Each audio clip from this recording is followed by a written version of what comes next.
एका गोष्टीचा समाधान मात्र नक्की आहे की आज जे काही स्पर्धा चालू आहे, जो काही संघर्ष चालू आहे, तो संघर्ष हा सकारात्मक संघर्ष आहे.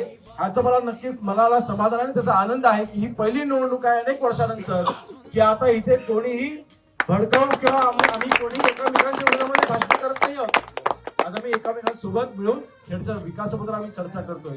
अतिशय सकारात्मक बाब आपल्या खेड शहरासाठीची आहे. आज आम्ही एकत्र आलेलो आहोत तर खेड शहरासाठी आम्ही एकत्र आलेलो आहोत. साठी पेटू दे मनाच्या वाती,